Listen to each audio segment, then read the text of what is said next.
ላንቺና ላንተ ልዩ ፕሮግራም ከኢሶግ ላንቺና ላንተ በስነ ጾታ ስነ ተዋልዶ ጤናና ኤችአይቪ ኤድስ ላይ የሚያተኩር ፕሮግራም ላንቺና ላንተ ላንቺና ላንተ ላንቺና ላንተ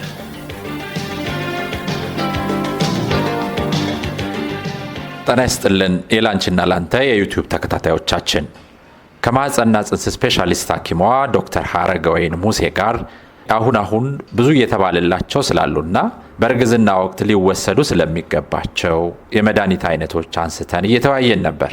ክፍል 1 አምልጧቸው የነበራችሁ ክቡራን ተመልካቾቻችን መረጃው ተቆራርጦ እንዳይደርሳችሁ ይህን የክፍል 2 ዝግጅታችንን ማዳመጥ ከመጀመራችሁ በፊት ቀድማችሁ እንድታዩት እንመክራችኋለን። ይህን ጠቃሚ መረጃ እያያችሁ ያላችሁ ላይክ፣ ሼር እና ሰብስክራይብ ያላደረጋችሁ እንድታደርጉ በአክብሮት እንጠይቃለን። እነሆ ክፍል 2።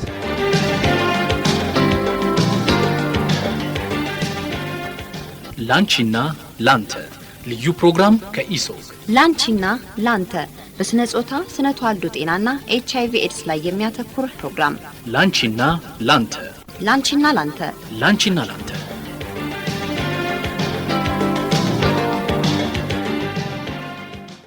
እንደው ከወለደች በኋላ የምትቀጥልበት አጋጣሚ አለ? አዎ ጡት ለምታጠባ እናት አሁን እኛ ሀገር በብዛት ስለሌለ ነው እንጂ ፖስት ናታል የሚባል አለ። ለድህረ ወሊድ የተዘጋጁ ቫይታሚኖች አሉ። የጡት ወተት የተሻለ እንዲሆን ይሄ ፀጉር መነቃቀል፣ መሰባበር፣ ሙድ ቼንጅ እናቶች ጋር የሚመጡ ነገሮችን ለማገዝ ያግዛል። አሁን እኛ ሀገር ያ ስለሌለ የምናደርገው ምንድነው በቅድመ ወሊድ እና በእርግዝና ወቅት የጀመሩትን ፕሪናታል 3 ወርም ጡት ስታጠቡ ቀጥሉት እንላቸዋለን። ስለዚህ የተረፈ ካላቸው ቢቀጥሉት የበለጠ ጥሩ ነው። ከማጥባት ጋር እንደዚህ ችግር የለውም? ሴፍ ነው። እነዚህ ቫይታሚኖች ሐኪም ባዘዘው መሰረት ሲሆኑ ሴፍ ናቸው። ለነፍሰ ጡርም ለምታጠባም ተብሎ ነው ዶዛቸው። ምንም አይነት ችግር የለባቸው። ፕሪናታል ፖስትናታል ተብሎ ለነፍሰ ጡር የሚሰጡ ናቸው። ግን ኦቨርዶዝም ልክ ሌላ መድኃኒት ላይ ጉዳት እንዳለው እዚህም ሆን ከመጠን በላይ አንድ ሴት አብዝታ 10-15 ፍሬ ዝም ብዬ ወስዳለሁ ብትል ያው አይረኑም ይበዛል፣ ቫይታሚን ኤክሰስ ይሆናል፣ የራሱ ጉዳት አለው። ስለዚህ ቫይታሚን ሲወሰድ እንደ መድኃኒት ካምፓኒ አምራቹ በጀርባ ይጽፋል። አንዳንድ ፍሬ ብቻ ውሰዱ ከዚህ ይላል። አንዳንዱ ደግሞ ኦሜጋ 3 ወይ ያሳ ዘይቱን ለብቻ ያደርግና አንድ ከዚህ አድርጋችሁ ውሰዱ ይላልና ሁሌ ኢንስትራክሽንን መከተል። ከዛ ውጭ ግን በራሳችሁ ይሄ አብዝቶ መውሰድ ራሱ ጉዳት ስላለው እሱም ላይ ኦቨርዶዝ ልክ ፓራሲታሞል አሁን ለራስ ምታት ያሽለናል። ግን ኦቨር ከወሰድ ነው ደግሞ ጉበታችን ይጎዳል፣ ጫና እንዳለው። ፕሪናታልም ስቲል በጥንቃቄ መወሰድ ያለበት ልጆች የማይደርሱበት ቦታ፣ በተለይ ደግሞ ሶፍት ጄል አይነቶቹ ፕላስቲክ ሊቀልጡ ስለሚችሉ እነሱ ደግሞ ነፋሻማ ቦታ፣ ሞቃት ቦታ ላይ ፕላስቲክ እርስ በርስ ቀልጦ ሊያያዝ ይችላል። ያው ፕላስቲክ አይደለም ግን ለመግለጽ ያህል ልክ ቅልጥ ብሎ ሊያያዝ ይችላል ሶፍት ጄል ሲሆን። ስለዚህ አስቀምጡ የሚባሉበት ቦታ የት ላይ ነው ማስቀመጥ አለብን? ልጆችም እንዳይደርሱ የነፍሰ ጡር ነው ተብሎ ህፃናት ደግሞ አግኝተው ብዙ ታብሌት ቢወስዱ ሊጎዱ ይችላሉ። ስለዚህ ጥንቃቄ ይፈልጋል። እንደው ብዙ ጊዜ መድኃኒቶች ሲታዘዙ በ3 ወር ነው። ምናልባት ቀጠሮን ለመጠበቅ ነው ከሚል የሚነሳ ጥያቄ አለ። 3 ወር ነው ብዙ ጊዜ 30 ፍሬ ይሰጣል። ለ1 ወር ውሰጂና አማን ለ3 ወር እየተባለ ይቀጥልና ምክንያት ይኖረው ይሆን ይሄ ነገር? በሙከራ ወቅት ሲሆን አሁን ምን መሰለ አንዳንድ ሴቶች 1 ወር ይሞክሩና አላረገዝኩም እኮ ብለው ተጨንቀው ይመጣሉ። አሁን በህክምና ከ35 ዓመት በታች ላለ ሴት ለ1 ዓመት ያህል ሞክራ እምቢ ሲል ነው አስጊ የምንለው። ጊዜ ይፈልጋል። ከ35 በላይ ስትሆን ደግሞ 6 ወር ቢያንስ። ስለዚህ ለቅድመ ሙከራ ሲመጡ ያው ቢያንስ ጊዜውን እንዲጠብቁ እስቲ 3 ወር ይው ካለቀ እንደዚህ ሞክሪ እንላለን። በእርግዝና ወቅት ግን አንዳንዴ ቀጠሯቸውን ሚስ የሚያደርጉ ስላሉ ያው ትርፍ እንዲይዙ በሚል ነው እንጂ ብዙ ጊዜ የወር ቀጠሮ ይኖራቸዋል። አንዳንዴ ቀኑ ሲቀርብም ከዛም ቀድሞ ሊሆን ይችላል ቀጠሯቸው። ስለዚህ ቫይታሚኖቹ አብዛኞቹ ሲደረጉ ሲመረቱም 90 ፍሬ ባንዴ ሊይዙ ስለሚችሉ ትርፉ ይሰጣቸዋል እስከሚያስፈልጋቸው ድረስ። ሐኪም ማየት ያለባቸው ቀጠሮ ግን በእርግዝና ወቅት ሲሆን ይቀድማል። ለሙከራ ግን ሲመጡ የ3 ወር እንሰጣቸውና ካለቀ በዛው ቀጥሉ፣ ተጨማሪ ሌላ 3 ወር ሞክሩ፣ ከዛ ነው ችግር ብላችሁ የምትመጡት ብለን ነግራቸዋለን። አንዳንድ ሰዎች ይሄ 3 ወሩ ከጎረቤትም የመውሰድ ነገር አለ አንዳንዴ ያጋጥማል እና መዋዋሱም ነገር አለ መድኃኒቱን ማለት ነው። በቃ ይሄው ነው የሚታዘዝልኝ ብላ እናት ምናልባት 9 ወሯንም ጨርሳ ልትመጣ ትችላለች። ከዚህ በኋላ ይሄው ነው የሚታዘዝልኝ የማለት ነገር አለ ነው ትክክለኛ እንትን ስላልሆነ ብዬ ነው ያነሳሁት። ክትትል ላይ መጥቶ ቢያንስ የልብ ምት መሰማት አለበት። የጽንሱ እድገት እንዴት ነው መታየት ያለበት እና ቤት በመሆን ብቻ ጊዜው አልፎ በኋላ ላይ ሲመጡ ይሄ ችግር እኮ ተከሰተ ከማለት ቢያንስ በሚቀጠሩበት ጊዜ አንዴ መጥተው አልትራሳውንድ ሁሌ ላይ ያስፈልግ ይችላል። እኛ ቢሮ ውስጥ እድገቱን አይተን የልብ ምት የምንሰባበት መንገድ ስላለ እሱንም ማየት ይቻላል። ወደኋላ አንድ ልመልስ ይመስለኛል። አሁን ቅድም ስንነጋገር የአይረንና ፎሊክ አሲዱን የሚወስዱት በተለይ ከእርግዝና ለማርገዝ ሲታሰብ ያልነው ነገር አለ። እንደው እናት ማርገዝ ሳትችል ቀርታ እንደው እርግዝናን የማበረታታት ባህሪ ስላለው ነው ቀድሞ የሚወሰደው ወይስ ጽንሱ ጤናማ እንዲሆን ነው? አሁን ለሌሎቹ የምንነግራቸው ይህ ኦቨር እርግዝና እንዲፈጠር የሚረዳ ሳይሆን የሚፈጠረው ጽንስ ግን ጤናማ እንዲሆን ነው።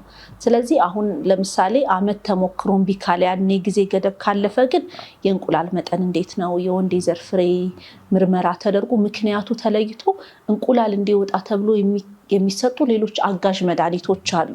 ስለዚህ ፎሊክ አሲድ እና አይረን ስንል ግን ይሄ ጤናማ እርግዝና እንዲሆን ጽንሱ ያፈጣጠር ችግር እንዳይኖርበት ወደ ውርጃ የሚያመሩ ነገሮች እንዳይኖሩ የሚፈጠረው ጤናማ እንዲሆን ነው እንጂ የተለየ ሰክሰስ ሬት ወይም መውለድ ያልቻለችን ሴት እርግዝና እንዲፈጠር የማድረግ የተለየ ብቃት የለውም። ግን ጤናማ እርግዝና እንዲሆን ነው። ስለዚህ ተመርምሮ እንቁላል ካነሰ ግን ሌሎች ተጨማሪ ደግሞ ከፔሪድ አንጻር ተቆጥረው የሚወሰዱ እንቁላል እንዲወጣ የሚያበረታቱ መድኃኒቶች አሉ። ስለዚህ ይሄኛው እንደዛ አይነት ኢፌክት የለውም፣ ግን ጤናማ እርግዝና እንዲሆን ይረዳል። የሚገርመው ግን አሁን አብዛኛው ሰው ስንጠይቅ የምንሰማው ነገር ምንድነው? ማርገዝ ስላልቻልኩ ነው የሚሉት። በተደጋጋሚ 1 ዓመትም 2 ዓመትም ሞከርኩ፣ ስለዚህ ማርገዝ ስላልቻልኩ ሐኪሜ ያዘዘልኝ ይሄ አይረንና ፎሊክ አሲዱን እንዳረግዝ የሚያበረታታ ነገር ነው የሚል ነገር ስላለን ያነሳሁት። ይሄን ነገር አብዛኞቹን እንደዛ በራሳቸው ይሞክሩና ምንም ነገር ሳይጠቀሙ አሁን እኛ ጋር ሲመጡ ፔሪድሽ በየስንት ቀን ይመጣል፣ ማርገዣ ቀናት ይሄ ነው፣ እንደዛ ጽፈን እንሰጣቸውና በይሄን ቫይታሚን እየወሰድሽ ጤናማ እንዲሆን ሞክሪ ስንል የመከሰት እድሉ ከፍ ሲል ብዙ ጊዜ ያገጣጥሙታል። ቅድሚያ እኛም እስቲ በቫይታሚን ሞክረሻለሁ፣ ትክክለኛ ማርገዣ ቀናቶችን ተጠቅመሻለሁ፣ ለምሳሌ ፔሪድ ከመጣ ከ10 እስከ 20 ባለው ቀን ውስጥ አንድ ቀን አልፎ አንድ ቀን ግንኙነት ቢደረግ እንዲህ የሚለውን ስናስረዳቸው ነው። አንዳንዴ እነሱ የሚሞክሩበት ቀን እርግዝና የሌለበት ቀን ሊሆን ይችላል። ስለዚህ ያንን መሳሳት ለማስተካከል ስንሞክር እነሱ እንደ እርግዝና ምን ቢላላት ማገዣ ብለው ሊረዱት ይችላሉ እንጂ ይሄ ቤዚክ ለሁሉም ሴት እስቲ ከመጀመሪያው በትክክል ሞክረሻለሁ የሚለውን ማየት ስላለብን ነው። እንደው በቀን አንዴ ነው የሚወሰደው አይደል? ብዙ ጊዜ የሚወሰደው 2 3 የሚወሰድበት አጋጣሚ አለ? አይ በቀን አንዴ ነው። አሁን የደም ማነስ ከሌላት ተጨማሪ መስጠት ያለብን ከሌለ በቀር ብዙ ጊዜ ማታ ስትወስዱ ማታ ስትተኙ ማትረሱበት ሰዓት ላይ እንላለን።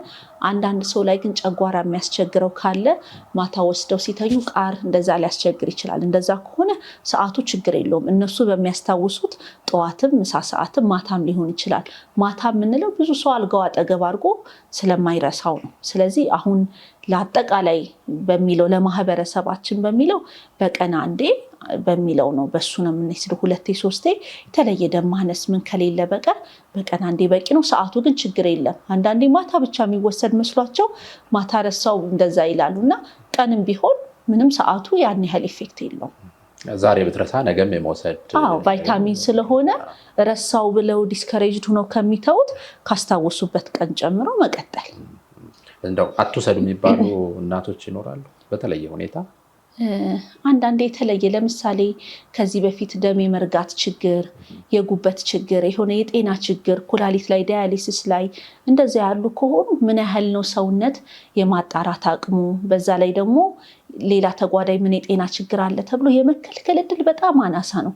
ግን አሉ ጥንቃቄ የሚፈልጉ ይሄ ኮሽን ተብሎ መጨረሻ ላይ የሚጻፋል። ከዚህ በፊት ደም የመርጋት ችግር ታክማ ድናለች ወይ፣ አሁን ፕሪናታል ልትወስድ ስትል እንዴት ይሁን፣ ይሄ ከሐኪሟ ጋር መማከር ያለባት እና እንጂ እንደው 99.9% እንደዚህ ቫይታሚን መሞከር የሚለው ባደጉትም ሀገር ቢሆን ማዘዣ አይፈልግም በራሳቸው ገዝተው ነው የሚወስዱት ግን ከዚህ በፊት የተለየ የጤና ችግር ግን ካለ ቅድሚያ ሐኪም ማማከሩ ጥሩ ነው ተጓዳኝ የጤና ችግር ካለ እነዚህ መድኃኒቶች እየተወሰዱ የሚጋጩ ነው የሚባለው ሌላ የመድኃኒት አይነት እንዳይወስዱ የሚባሉ በጣም አናሳ ነው ሲዘጋጁም አሁን ተጓዳኝ እርግዝና ላይ ስኳር ኑሮ ኢንሱሊን የሚወስዱ አሉ የግፊት መድኃኒት የሚወስዱ አሉ እንደዚህ ከፕሪናታል ጋር ተጋጨ ይሄንን ከለከለ የምንለው የመድኃኒት አይነት ነገር የለም ያን ያህል አይጋጩም ግን እንደው ድንገት አንዳንዴ ለሁሉም 100% ማለት ስለማይቻል ሐኪም አይቶ ምናልባት የተለየ ነገር ካለ ሊመክር ይችላል እንጂ በአብዛኛው ይሄ ጤና ችግር ስላለ ፕሪናታል ያቋረጠች ሴት የምንለው የለም ስለዚህ ከጤና ጋር አብረው የሚሄዱ ናቸው ምግብስ ከምግብ ጋር የሚጋጭበት ሁኔታ አለ ምግብ አሁን ምንድነው ውስጡ አይረን ስላለው ቃሪያ መጣል ሆድ ይነፋል እና አንዳንዴ ፕሪናታሉን ይሄን ሲጀምር ጨጓራዬን አልቻልኩም እያስመለሰኝ ነው እየወጣ ተቸገርኩ የሚሉ ስላሉ አይነቱን ቅድም እንዳልኩ ወደ ሶፍት ጄል ታብሌት ከነበረ ወደ ሶፍት ጄል ካልሆነ ደግሞ አብረን የጨጓራ መድኃኒት ልናዝ እንችላለን ስለዚህ በተለይ ፕሪናታል አይረን ስላለው እሱ ቃር ስላለው ቃር የሚያመጡ ምግቦች ከባድ ምግቦች ከተወሰዱ አብሮ ትንሽ ያ የመጋነን ስሜት ይኖረዋል ግን ከዛ ውጭ በሚከለክል ደረጃ አይደለም አንዳንድ ጊዜ አይገጥምም ለምሳሌ እንደው በተፈጥሮ ሁኔታ አይረንም ፎሊክ አሲድንም ወይም እነዚህ ቫይታሚኖችን ማግኘት እንችላለን ስለዚህ ወይ በምግብ ወይ በሌሎች ነገሮች መተካት ስለምንችል እነዚህ መድኃኒቶች መውሰድ አንችልም የሚሉ ሴቶች ያጋጥማሉ ግን ማስረዳቸው ምንድነው አሁን እርግዝና በራሱ አሁን አንድ ሴት እኮ ከ11 እስከ 16 ኪሎ ትጨምራለች በእርግዝና ወቅት ቀን ደርሶ 9 ወር ስትወልድ አማካይ የልጅ ክብደት የምንለው 3.4 ኪሎ ነው ስለዚህ ያንን ለመስራት በዛ አጭር ጊዜ ውስጥ እሷ የምትበላው ቁርስ ምሳ እራት ብቻ በቂ አይደለም ስለዚህ ፊዚዮሎጂክ ቼንጅስ የምንላቸው አሉ ተጨማሪ 1.5 ሊትር ደም ያስፈልጋል በወሊድ ወቅት እኮ ግማሽ ሊትር 1 ሊትር ደም ሊፈስ ይችላል ያንን ነገር በተጨማሪ አይረን ካልደገፍ ነው ከርግዝናው ዲማንድ ጋር አብሮ አይሄድም ስለዚህ ምን መክራቸው ይሄ ለናንተ አንሶ ሳይሆን በቃ ጥሩ የምትመገብም ሴት ጤናማ ብትሆን ሚኒመም በምግብ የማትተካው ለሰውነቷ የሚያስፈልጉ ምክንያቱም ለወንድም ብታስበው በ9 ወር ውስጥ 10 ምናምን ኪሎ ጨምሮ ጤናማ ልጁም እኮ ደም ማነስ ሳይኖረው ጥሩ ያምሮ እድገት ኑሮት የሰውነት እድገት ኑሮት በደንብ መስልም ሰውነቱ በደንብ ተገንብቶ እንዲወለድ ኤክስትራ ነገር ያስፈልጋል ለመገንባት ያንን ስለዚህ አብዛኞቹን እኔም በሙያዬ ይጠይቁኛል ብዙ ጥሩ ምግብ ከበላው አትክልት ከበላው አልተካውም ወይ የሚሉትና ይሄ በቃ በተፈጥሮ ከባድ ስለሆነ ነው ያንን ዘበ9 ወር ጤናማ ልጅ ለማድረስ ከዛ ውጭ ደም ሲፈስ ኮሊድ ጋር መቋቋም ይከብዳል አይረን ያልወሰደች ጥሩ የደም ሄሞግሎቢን መጠኗ አናሳ የሆነ ሴት ደም ሲፈሳት በቀላሉ ህይወት እስከማጣትም ሊያደርስ ይችላል ሰውነቷ ላይ ቋቋም ይችላል ስለዚህ እሷን ከደም መፍሰስም ለመታደግ ጤናማ ልጅም ለመገንባት በዚህ አጭር ጊዜ ጀስት ምግብ እየተበላ ብቻ ወይም ድሮ በነበረው ሰውነት ስለማይሆን እነዚህ ያስፈልጋሉ